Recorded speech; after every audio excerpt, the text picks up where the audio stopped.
Nous sommes le vendredi 25 mars 2011 et il est 22h42.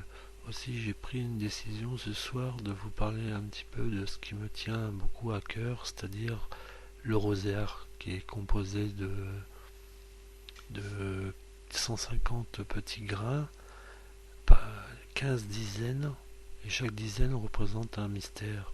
Donc j'ai essayé un peu avec vous d'explorer un petit peu chaque mystère. Je n'ai aucun document écrit sous les yeux, c'est vraiment ce qui me reste de ma période mystique lorsque je priais souvent le rosaire. Et le rosaire, on le démarre souvent avec un credo, c'est-à-dire un je crois en Dieu, qui a été issu d'un concile, d'une réunion, un concile de Nicée, je pense, il y a pas mal de temps, il y a 1500 ans, je pense. Et c'est le je crois en Dieu le Père Tout-Puissant, et on évoque rapidement la vie de Jésus et aussi tout ce qu'il a rencontré au cours de sa vie et l'espérance de l'Église. Donc on commence le rosaire par un credo, ensuite il y a un, un Notre Père qui est connu, le Notre Père, celui qu'on passe aux cieux bien sûr, qu'on dit il est partout mais jamais ici. Et bon, il y a les trois Ave Maria qui suivent. Et puis après, le premier mystère, qui est le mystère de l'Annonciation, c'est-à-dire c'est quand Jésus a reçu les paroles de l'ange Gabriel, qui lui annonce qu'elle enfantera le Fils de Dieu. Et Marie, bien sûr, étonnée, s'étonne et se dit mais comment cela est-il possible puisque je n'ai pas comme d'une homme. Et ce mystère est très grand puisque c'est la virginité de Marie qui est évoquée là, et pourtant elle aura un enfant qui est l'ange dit qui s'appellera Jésus, ce qui veut dire sauveur. Et donc Marie a dû méditer ça dans son cœur, c'est souvent rappelé dans l'évangile de Saint Luc. Elle méditait ça dans son cœur. On imagine un petit peu ce que ça peut arriver, comme si quelqu'un recevait un message du ciel comme ça, très important, qui remet en question toute sa vie. Et plus tard, et on le verra avec le deuxième mystère, la visitation, Marie se rend en terre où habite sa cousine Élisabeth. Alors je ne sais plus exactement où, en Judée. Et en Judée, elle rencontre sa cousine Élisabeth, qui reçut aussi le message d'un ange qui lui annonçait un prophète qui précéderait Jésus et qui s'appelle Jean-Baptiste. Et Zacharie, qui reçut le message, ne crut pas à ce message. Et l'ange lui dit, puisque tu n'as pas cru, tu resteras muet jusqu'à la naissance de ton enfant. Et donc Marie rencontre Élisabeth. Et ensemble, ils vont certainement évoquer l'enfant tressaillit, on dit l'enfant tressaillit en son ventre quand Elisabeth se réjouit de voir Marie qui arrive. Et je pense que c'est à ce moment-là qu'on parle du Magnificat, c'est-à-dire une prière de la Vierge, une reconnaissance par rapport au ciel, à l'amour Magnificat, à l'amour de Marie pour les bienfaits que Dieu a fait pour elle. Alors je n'ai plus les paroles exactes, mais bienheureux, les miséreux, etc. C'est pas les béatitudes qu'on retrouve dans l'évangile, mais c'est toute une relation de la femme Marie au Dieu vivant, quoi. Le troisième mystère, c'est la naissance du Christ. La naissance du Christ, bien sûr. Et bon, la naissance du Christ, il est né, on sait, dans des conditions difficiles, puisque Marie et Joseph, qui reçut un message aussi, et qui faillit répudier Marie, accueillent finalement Marie avec elle et cherchent un hôtel. Et puis bon, la tradition veut qu'il n'ait point trouvé d'hôtel, qu'il se réfugie dans une étable peut-être avec des animaux dans des conditions très difficiles. Donc que Marie accouche quoi de Jésus. Et pendant ce temps-là, le roi Hérode, si je me souviens, il savait qu'il allait se passer quelque chose d'important et qu'il pourrait remettre en cause sa royauté, et il envoie les rois mages chercher où se trouve la naissance du Messie. Les rois mages, on peut penser peut-être que ce sont des astronomes, astrologues qui auraient vu une étoile briller dans le ciel au moment de la naissance du Christ et qui auraient suivi cette étoile, et ils seraient venus chacun avec des présents, de l'encens, de la myrrhe, et des présents donc. Mais il n'y a pas que eux qui ont été avertis, il y a aussi les pauvres, parce que le message de l'évangile, c'est quand même la bonne nouvelle annoncée à tous, et en particulier aux fragiles, aux pauvres. Et c'est les bergers qui vont recevoir ce message aussi, qui vont recevoir ce message et qui vont venir adorer l'enfant Jésus qui vient de naître.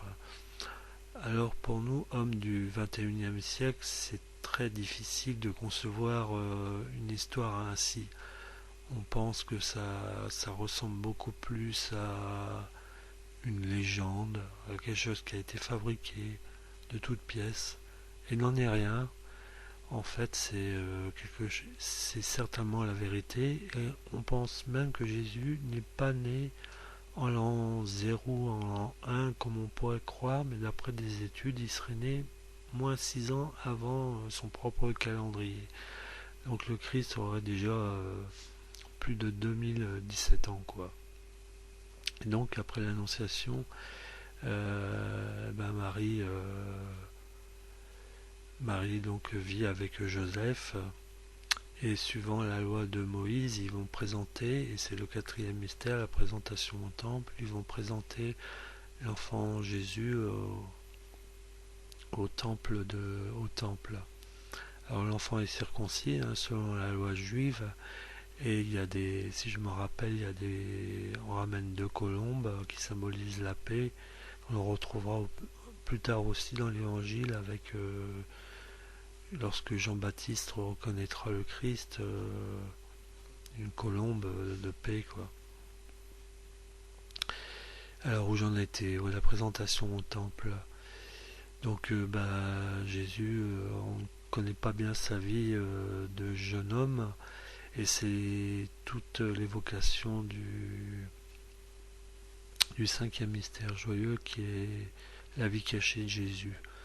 On sait très peu de choses dans les évangiles. On sait par exemple que lorsque Marie et Joseph montèrent à Jérusalem pour célébrer la Pâque, Jésus, qui avait environ 12 ans,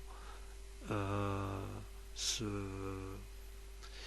comment dire alla au temple sans le dire à ses parents. Il leur fit défaut, il alla au temple et il a enseigné et répondait aux questions des scribes, des hommes de foi, des prêtres juifs, quoi, si on peut dire, et ceux-ci étaient extasiés par ses réponses et son raisonnement. Et Marie et Joseph, pendant ce temps-là, ils ont cherché dans tous les coins pendant 3 jours. Ils se sont dit, mais où est notre enfant? Où est notre enfant? Il est parti, il est parti, il est parti. Et ils l'ont retrouvé au temple. Et la question que posa Marie à Jésus, mais pourquoi nous as-tu fait cela? Jésus répondit, mais ne savais-tu pas que j'étais aux affaires de mon Père? Et Marie, du coup, elle médita sans doute cela pendant pas mal de temps et se mit à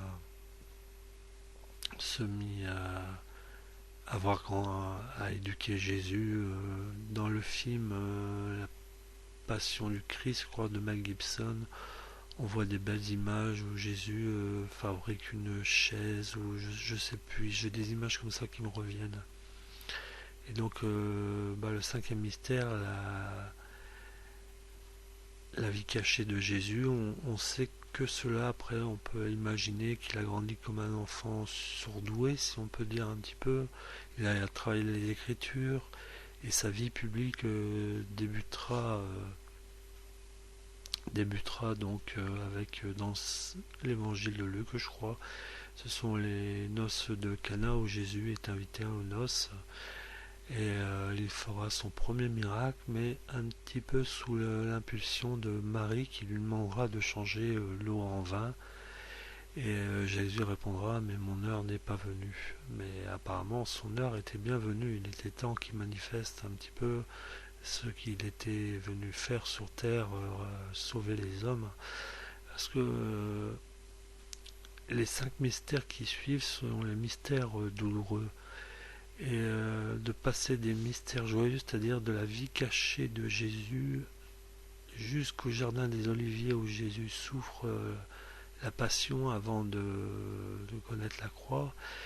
Il y a bien sûr tout l'évangile. Alors il y a des passages que j'ai oubliés, mais bon, Jésus annonce les béatitudes qui ne sont pas toutes faciles à comprendre. Par exemple, il y a les béatitudes bienheureux, ceux qui sont accablés, ils seront, ils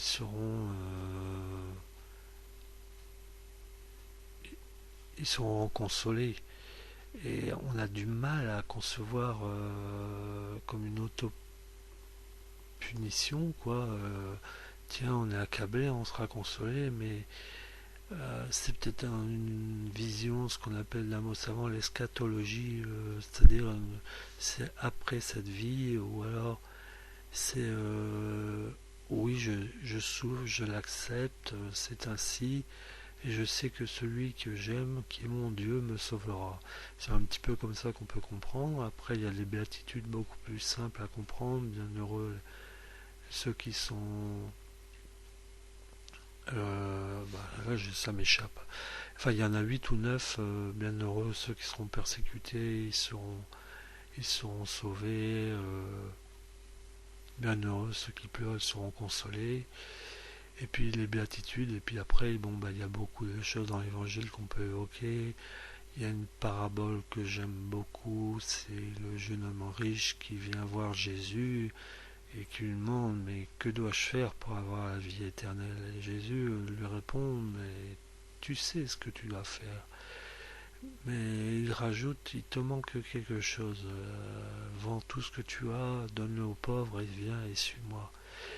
Et le jeune homme riche qui était fidèle à la loi, à la Torah, hein, à la parole juive, la loi de Moïse, il s'en va un petit peu consterné parce que il a des richesses et ce tout petit quelque chose qu'il a, il faudra ce petit quelque chose, cette condition qui est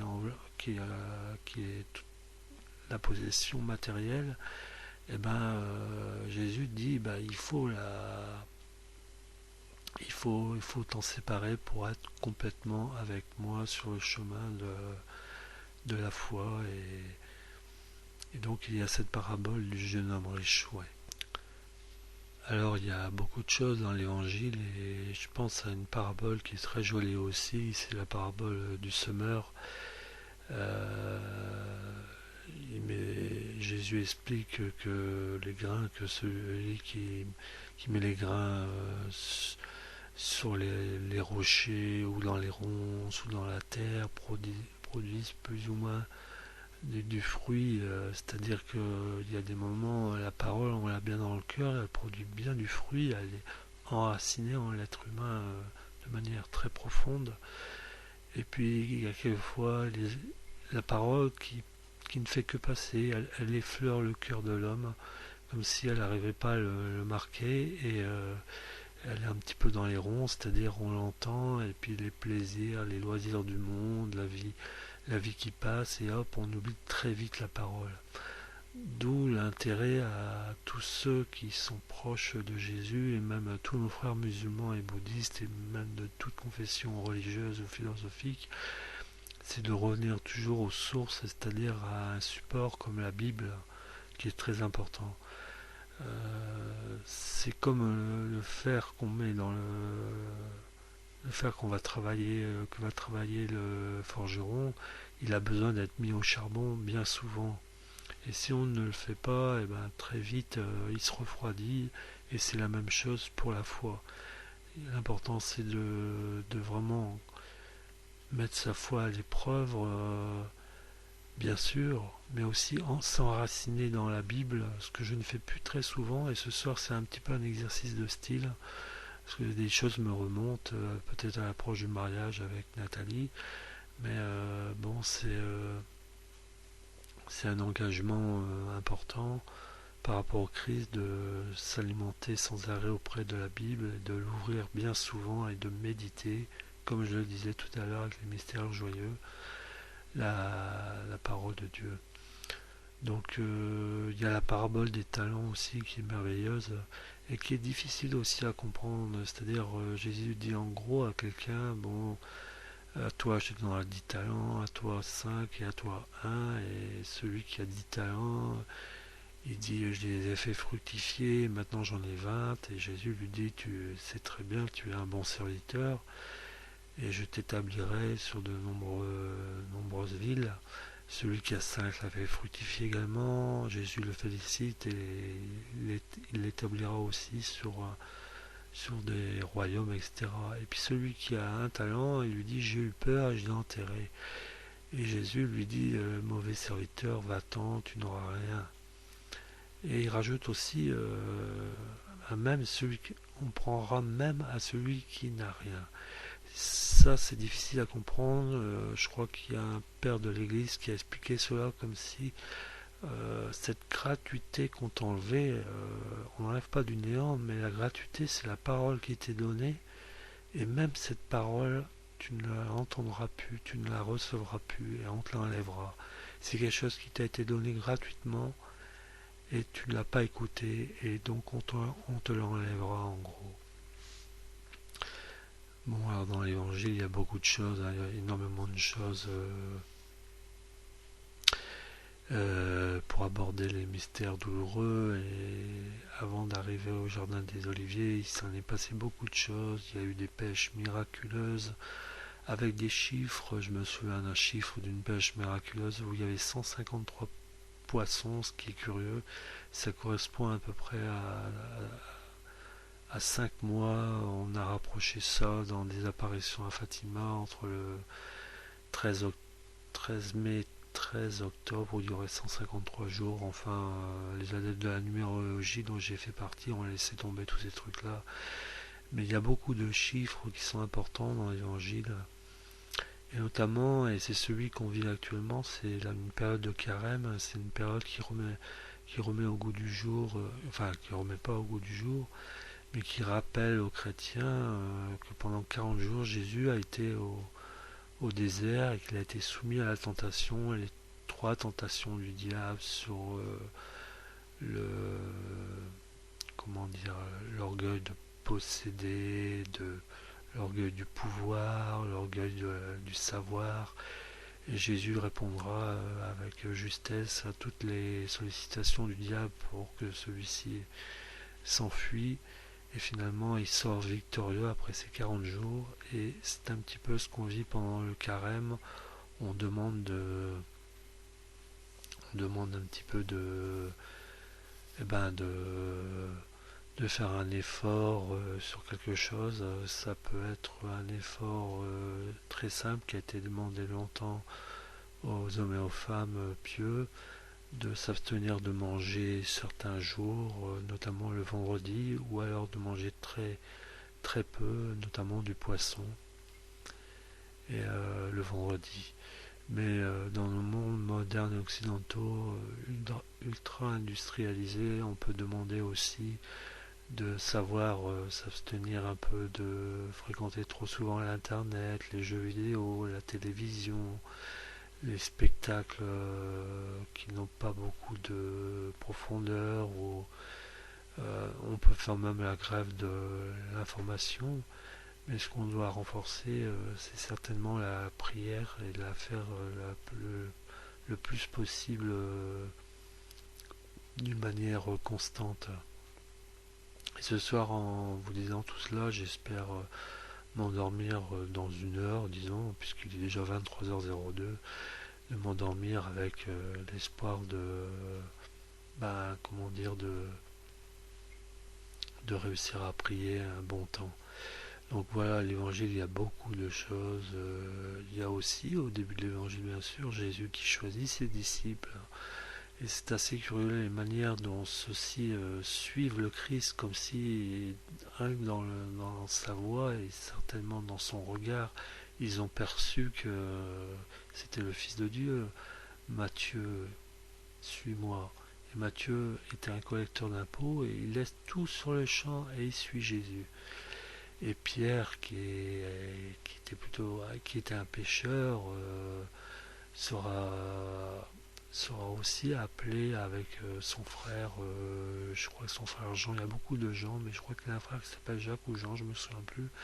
Et donc il y a 12 disciples. Et parmi ceux-ci, il y aura celui qui dénoncera le Christ au moment de la tragédie du christianisme, c'est-à-dire ce qui me permet d'aborder les mystères douloureux, c'est-à-dire l'agonie au Jardin des Oliviers, ou la veille d'être,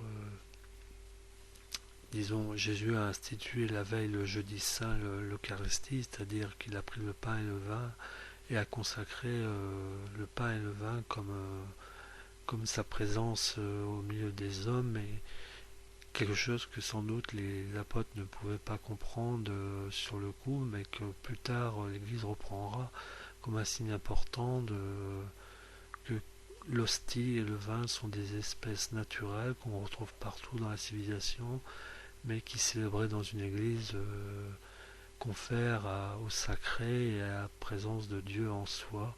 C'est pas un médicament, c'est pas une vitamine, mais c'est une sorte de d'essence de gasoil, pas de gasoil, non, d'essence pour faire travailler la petite machine qu'est l'homme, quoi. Et donc, pour revenir à l'agonie de Jésus, ben, au Jardin des Oliviers, Jésus est livré aux soldats, et il y a des images qui me reviennent de certains films, mais bon, il y a Pierre, les apôtres dormaient, et Jésus leur dira vous n'avez pas prié, vous dormez pendant ce temps-là. Et Jésus souffrit beaucoup d'angoisse. Dans le film de Mel Gibson, on voit où il sue du sang.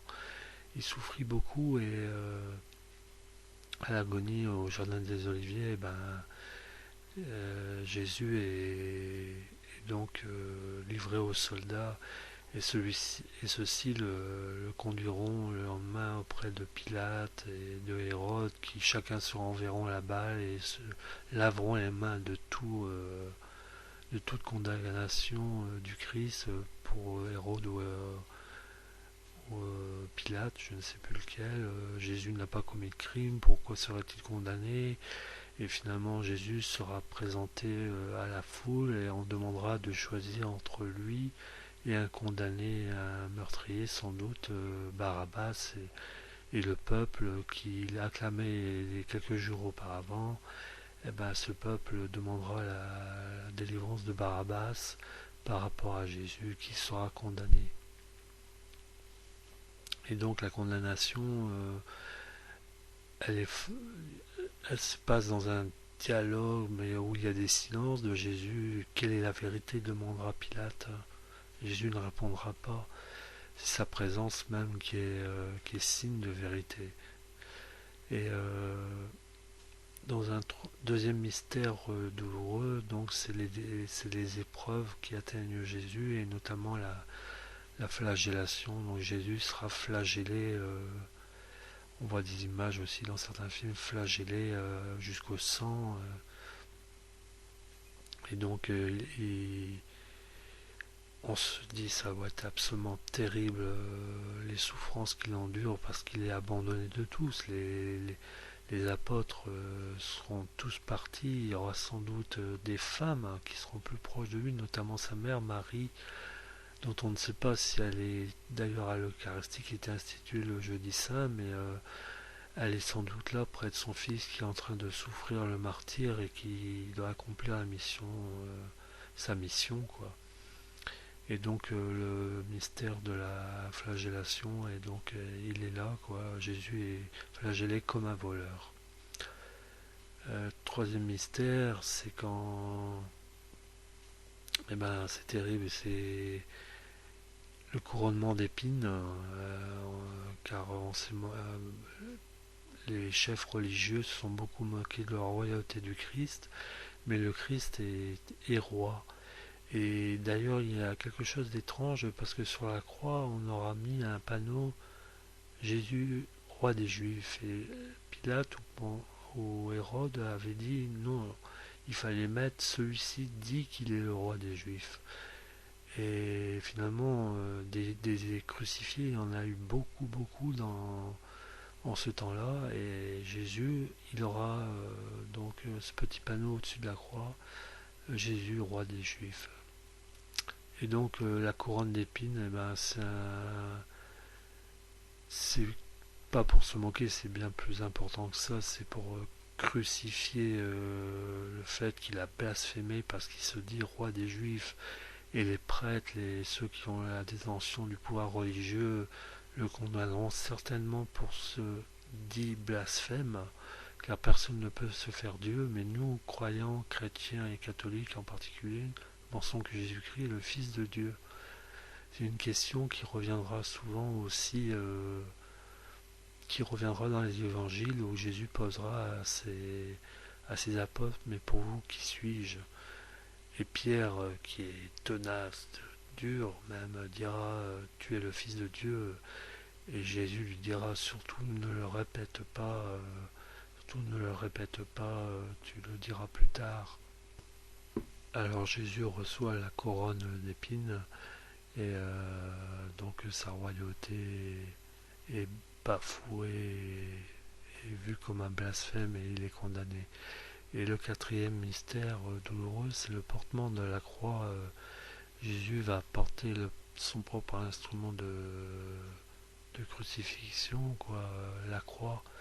Donc la croix, et on voit beaucoup d'images dans les films qui relatent la vie de Jésus, de l'évangile. Il porte la croix et il y a un personnage qu'on remarque bien, qui est particulier parce qu'il est appelé par les soldats, car Jésus plie le genou, plie souvent, il n'en peut plus. Donc on demande à un certain Simon de Cyrène d'aider Jésus à porter sa croix. Et c'est ce qu'il fait, donc il aide Jésus à porter sa croix et il va jusqu'au bout en état, certainement il perd beaucoup de sang, sa mère, on voit sa mère on imagine sa mère qui le suit, il y aura une certaine Véronique qui épongera le visage de Jésus. Et des traditions disent que le linge de Véronique reflèterait le visage du Christ. Et dans certaines parties du monde, on dit qu'il y a des linges de Véronique qui représentent le Christ. Je pense qu'en Italie, il y a le linge de Véronique, je ne sais plus où. Et une apparition de la Vierge qui est peu connue, qui est sur un linge qui se passe en Amérique centrale, je ne sais plus où exactement. Depuis très longtemps, le visage du Christ apparaît régulièrement sur un linge depuis très longtemps. C'est peu connu, je n'ai plus la référence en tête. Voilà, donc le quatrième mystère douloureux, c'est le portement de la croix. Et bien sûr, le mystère douloureux, le plus terrible, c'est la crucifixion. Jésus est crucifié. C'est-à-dire que on enfonce dans ses poignets, on pense que c'est dans ses poignets, non dans ses mains, dans ses poignets des clous, on le cloue sur la croix. Déjà quand on imagine, il suffit de mettre son doigt très fort dans sa paume de sa main et de presser très fort, on imagine la souffrance, les tendons qui s'arrachent, les cris épouvantables qui peuvent exister. Et Jésus est crucifié. Et son agonie va durer plusieurs heures et il est entre deux voleurs. Et suivant les évangiles, un des voleurs dit mais pourquoi toi es-tu condamné? Toi tu n'as rien fait, nous savons pourquoi nous sommes là. Mais toi tu n'as rien fait, tu es condamné à mort. Et, et puis bon, je ne sais plus exactement le dialogue qui est entre les deux voleurs, les deux larrons comme on les appelle. Mais Jésus dit à l'un, tu seras aujourd'hui même dans le royaume des cieux avec moi. Et donc Jésus meurt à 3, la sixième heure, je pense, ou ce qui correspond à 3 heures sous nos latitudes, 15 heures, Jésus rend le dernier souffle. Alors il y a eu des paroles sur la croix aussi qu'on relate bien souvent, pêle-mêle, j'ai soif, et on lui donne du vinaigre. Mon Dieu, pourquoi m'as-tu abandonné? Un cri de désespoir parce que Jésus est tout seul. Là, j'espère que je ne serai pas déçu en arrivant de l'autre côté en me disant bon, j'ai cru à Jésus-Christ et il n'est pas mort pour rien, et c'est pas une histoire de bonne femme ou de quoi que ce soit. C'est vraiment quelque chose d'exceptionnel qui est arrivé il y a 2000 ans, qui historiquement on refuse pas le fait que Jésus ait existé.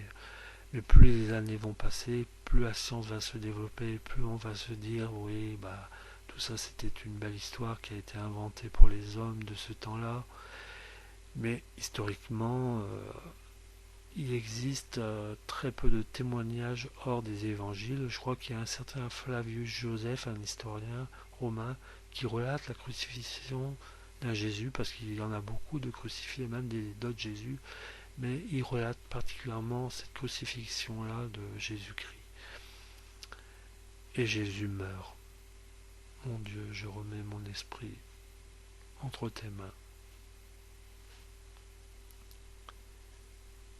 Et donc dans le credo, on dit qu'il est descendu aux enfers et qu'il a délivré d'un lieu qu'on appelle chez les Juifs le Sheol, les âmes qui étaient enchaînées depuis peut-être très longtemps, depuis un état et un lieu et un temps très grand. Et ces âmes sont délivrées de la souffrance, de ce qui est pénible. Et donc Jésus délivre l'humanité en accomplissant totalement ce pourquoi le Père l'avait envoyé, sauver les hommes, car il faut le rappeler, Jésus, ça veut dire Jésus, sauveur des hommes, Emmanuel, sauveur des hommes. Et donc la crucifixion, après Jésus est emmené par des disciples et il est mis au tombeau.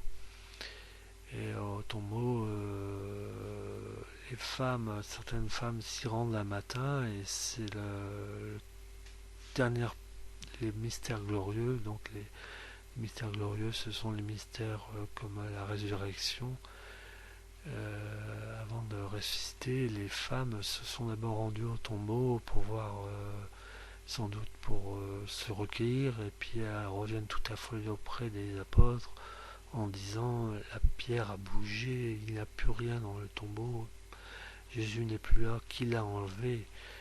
Et si je me souviens, c'est Pierre et Jean qui courent à toute vitesse, et Jean qui arrive le premier mais qui laisse passer Pierre, et Pierre rentre et il voit un linge plié, et je pense qu'il voit aussi un ange. Qui cherchez-vous? Ne savez-vous pas que celui que vous avez condamné se ressuscitera? Et c'est extraordinaire parce que là, on se dit, le Christ est ressuscité. Donc on se met à la place des apôtres. Il faut vraiment, c'est très difficile de se mettre dans le contexte et de se dire, il est ressuscité, mais il est où? Il est où? Il est où? Et Jésus va revenir parmi les apôtres, comme il reviendra sans doute à la fin du monde, comme un éclair. Il revient tout illuminé, et il revient au milieu des apôtres. Alors bien sûr, Judas qui l'avait condamné n'est plus là. Judas qui avait livré Jésus aux Romains et aux Juifs religieux, s'est pendu. Donc ils sont 11 apôtres qui ont la visite de Jésus. Et Jésus apparaît au milieu d'eux. Et l'un des apôtres, Thomas, ne peut s'empêcher de vouloir vérifier si c'est bien lui. Et Jésus lui montre ses mains, et Thomas met sa main dans ses mains, et il reconnaît le Christ et lui dit mon Dieu, mon Seigneur. il reconnaît Jésus. Mais je vais un petit peu vite. Auparavant, Jésus sur la route avait rencontré aussi ce qu'on appelle les disciples d'Emmaüs, c'est-à-dire des disciples qui étaient dans l'admiration devant les paroles de cet homme et qui ont côtoyé Jésus, mais déjà ressuscité sans le savoir. Et Jésus leur rappelle ce qui était annoncé, la résurrection du Christ.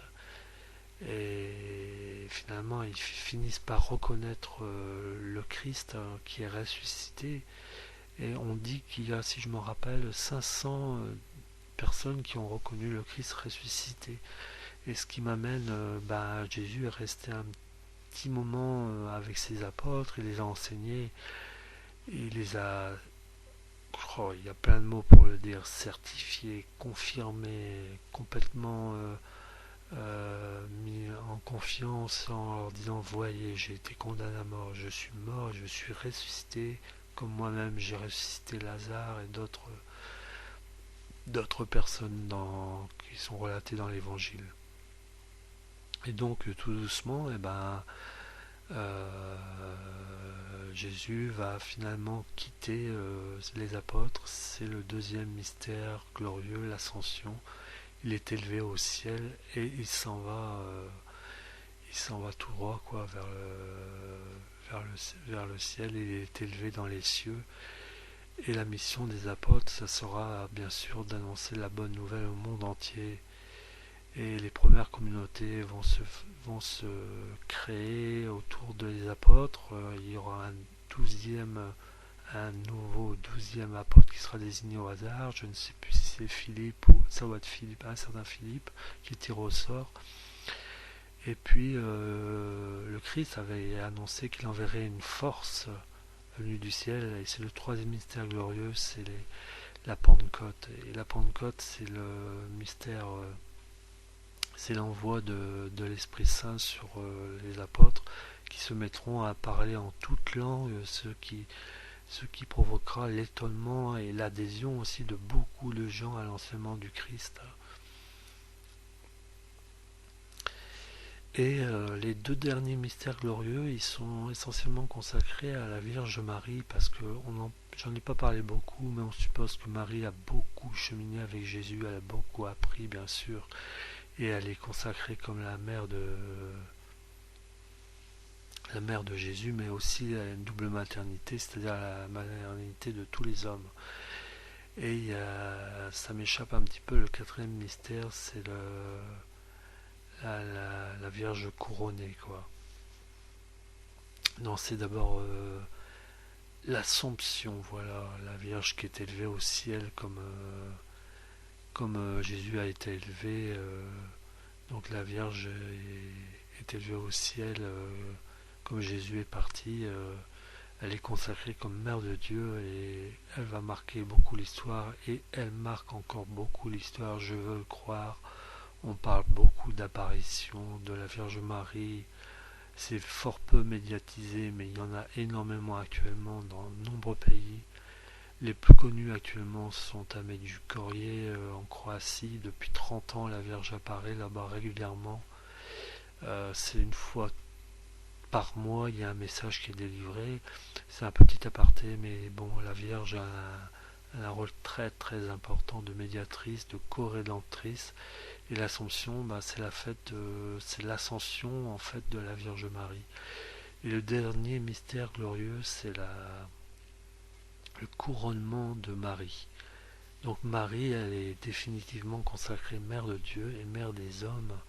Et à ce titre, elle a vaincu le mal qu'on personnifie sous le vocable de Satan, Lucifer.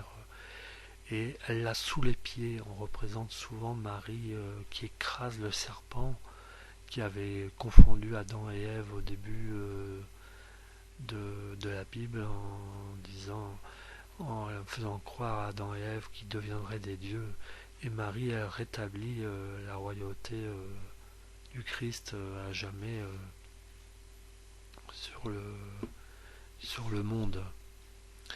Et c'est très important, j'ai beaucoup parlé de Jésus, mais Marie a un rôle très très important. Il ne faut pas hésiter à la prier, même si votre prière dure quelques secondes. Marie, viens à mon aide. Marie, viens m'aider. Marie, je souffre. Tu es là. Merci Marie. Tu es présente avec moi. C'est pas de la marionnerie ou mariolatrie, mais c'est très important de croire que Marie a véritablement un rôle à jouer dans le sort de l'humanité. Et le Christ a choisi une mère pour venir au monde. Il n'a pas choisi un père Joseph qui aurait eu un enfant. Il a choisi une mère. Donc la femme a un rôle très important. Peut-être est-elle, on va pas dire supérieure, mais comme disait une chanson, l'avenir de l'homme, c'est la femme. Et Marie, c'est l'avenir de l'humanité réconciliée avec Jésus, Dieu et les hommes. Donc Marie couronnée.